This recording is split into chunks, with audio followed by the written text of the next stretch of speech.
1913, a patent was filed. An independent inventor, working out of a small workshop, funded by almost no one, had built something that, by every account of the people who witnessed it, worked. Within 10 years, it was inside almost every radio receiver in America, and the man who filed the patent stood in a room full of the greatest engineers in the country and was told by the Supreme Court of the United States that he had not invented it. This isn't a rumor. The paper trail exists. Today, we're following it. There's a story people like to tell about lost inventions. It goes like this. Somebody builds something in a garage. It threatens an industry. Men in suits arrive with a check. The inventor signs. The device disappears into a vault, and the world goes on driving cars that get 30 miles to the gallon. I've spent weeks on this one, and I want to tell you up front that the vault story is almost never true. There is no warehouse. Nobody found the water carburetor. What's true is worse, and it's boring, in a way that makes it hard to see. Inventions don't get locked away. They get used. Constantly, profitably, at scale. The thing that disappears is the name attached to them, and the paperwork for that disappearance is all public. It's sitting in the patent office. It's in 13 court decisions. It's in the transcripts of a deposition that ran on and off for 6 years, in which lawyers asked a 63-year-old man about the dimensions of the rooms he had given lectures in. His name was Edwin Howard Armstrong. If you have ever listened to FM radio, you've used something he built. And in 1954, he died convinced that he had lost. Start with the paper, because the paper is the only thing everyone agrees on. On the night of September 22, 1912, Armstrong was an undergraduate at Columbia, working on a device called the Audion, a glass tube with 3 electrodes in it, invented 6 years earlier by a man named Lee DeForest. DeForest had built it. DeForest did not entirely understand it. Armstrong took the signal coming out of the tube and fed part of it back into the input. Each pass amplified it again and again and again, until a whisper of a transmission from across the Atlantic that no receiver on Earth could hear came through a set of headphones loud enough to fill a room. Then he pushed the feedback harder, and the tube stopped listening and began to sing, generating a clean, continuous wave of its own. The same circuit could receive, or it could transmit, depending on how hard you leaned on it. He woke the entire household shouting about it. He was 21 years old. Then, he did something that would define the rest of his life, and not in the way he expected. He didn't file. His father wouldn't pay for the patent attorney.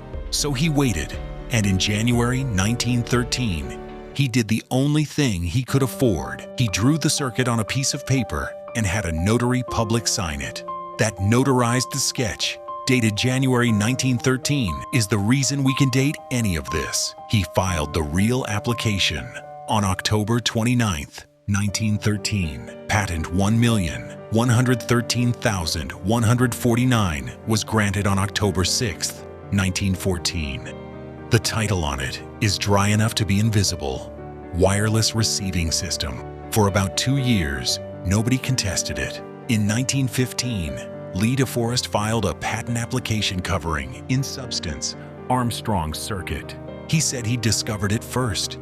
His evidence was a notebook entry dated August 6, 1912, made while he was working at the Federal Telegraph Company, 6 weeks before Armstrong's night in Yonkers. Now historians who've gone through DeForest's notebooks find that the entry doesn't describe what he later claimed it described, and that he showed no sign of understanding regeneration until after Armstrong published. Courts in the early rounds agreed. Engineers agreed. That question, the actual technical one, has been settled for a century. But DeForest wasn't the only one filing. A General Electric physicist, Irving Langmuir, filed on the exact same day as Armstrong, October 29, 1913. A German engineer named Alexander Meissner had filed earlier that year in the United States, and his application was seized when America entered the war.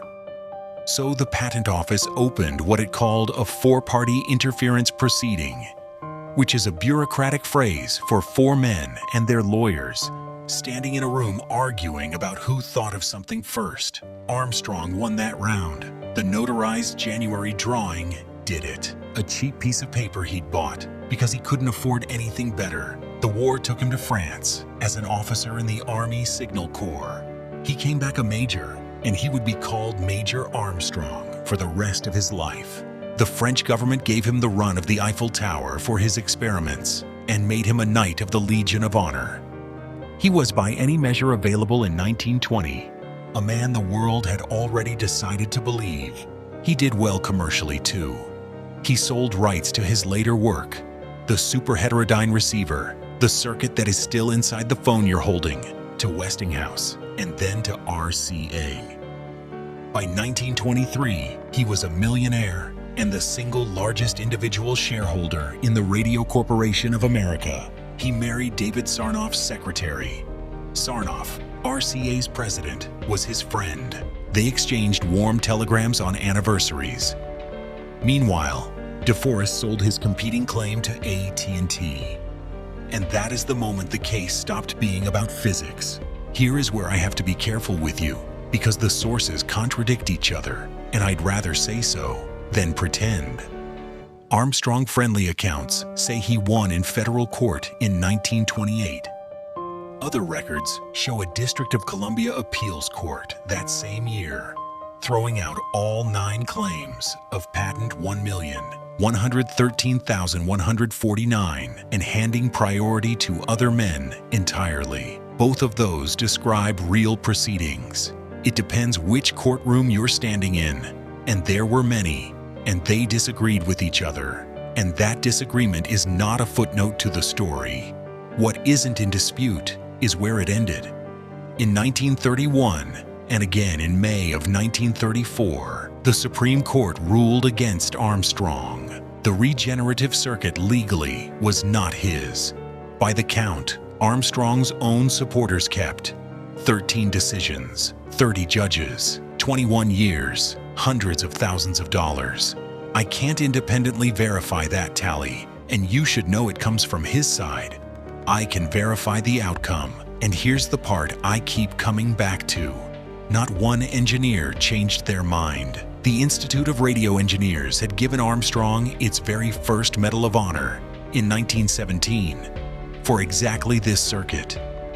In 1934, weeks after the Supreme Court ruling, Armstrong stood in front of that same institute's convention and offered the medal back. He said, in effect, that they had honored him for something the courts now said he hadn't done, and he wouldn't keep it under false pretenses. The board refused to take it.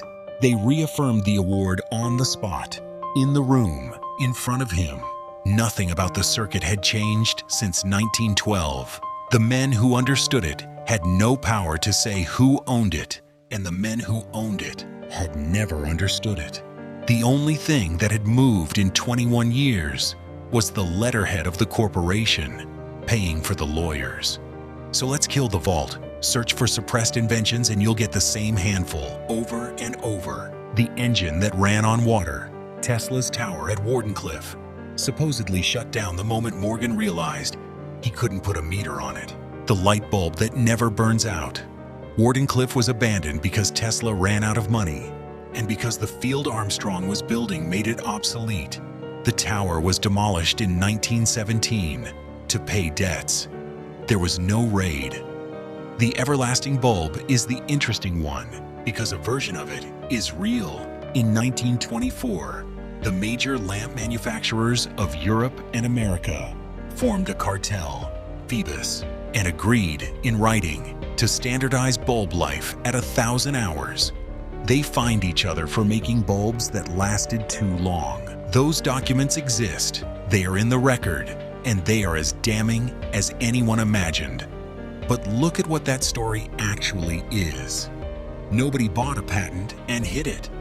They kept selling the product in the open, at volume. They simply agreed among themselves on the terms and wrote it down, and nobody outside the room needed to be told. Regeneration was never buried either. It was in everything. Every early receiver used it, most of them without paying Armstrong a cent. And the industry that grew on top of it was earning around $2 billion a year. By 1934, in the depths of the Great Depression, the invention had a spectacular life. It just stopped having his name on it. It cost them nothing to leave that patent sitting in plain sight, fully legible, easy to find, because they had already taken the only part of it that could hurt them, which was the question of whose it was. He should have stopped. He didn't. Sarnoff asked him for a way to get the static out of AM radio. Armstrong gave him something else: frequency modulation, wideband FM. In 1935, he demonstrated it to a room of radio engineers. He poured a glass of water into another glass, tore a sheet of paper, played live music transmitted from a friend's house in Yonkers, and the sound arrived with a clarity nobody in that room had ever heard come out of a radio. No static, none at all. Sarnoff had wanted a filter. He'd been handed a competitor, and he said as much afterward, that he'd expected an improvement to AM, and instead this man had started an entire new industry against him. RCA was pouring everything into television. Armstrong was told to take his equipment off the Empire State Building, so Armstrong built the network himself. His own transmitter at Alpine, New Jersey. His own money. In June 1945, the Federal Communications Commission moved the FM band from 42 to 50 megahertz, up to 88 to 108. Every FM receiver in America went dead overnight. Every station had to re-equip at its own expense. The vacated frequencies went to television, and RCA had a very great deal riding on television. AT&T supported the move because losing the FM relay links meant stations would have to lease wired connections, and AT&T sold wired connections. I want to be exact here. The FCC's stated reason was interference, sunspot activity affecting the lower band. Engineers argued about that then and argue about it now. RCA denied lobbying for the change. There is no signed memo. What we have is a decision that ruined one man's technology and enriched the companies that had opposed it, and an official explanation that some serious people still consider defensible. You can hold both of those in your head at once. I do. Then RCA filed its own FM patents and began building FGOEM into its receivers without paying him royalties. Armstrong sued in 1948, and this is where you can watch the machine work. Nobody had to destroy his evidence. They just deposed him. For 6 years, they asked him about his income tax. They asked him about the size of the rooms in which he had given speeches.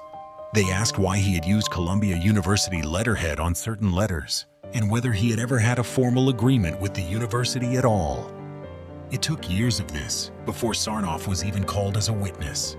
Armstrong sold his stock to pay the lawyers. In 1 year, the legal bills came to roughly $200,000, and he could cover about a tenth of it. In December 1953, RCA offered to settle for $200,000, almost exactly what he owed his own attorneys for that single year. He refused it. He used to tell friends that they would stall it until he was dead or broke. His wife of 30 years left him that November, on the night of January 31st, 1954.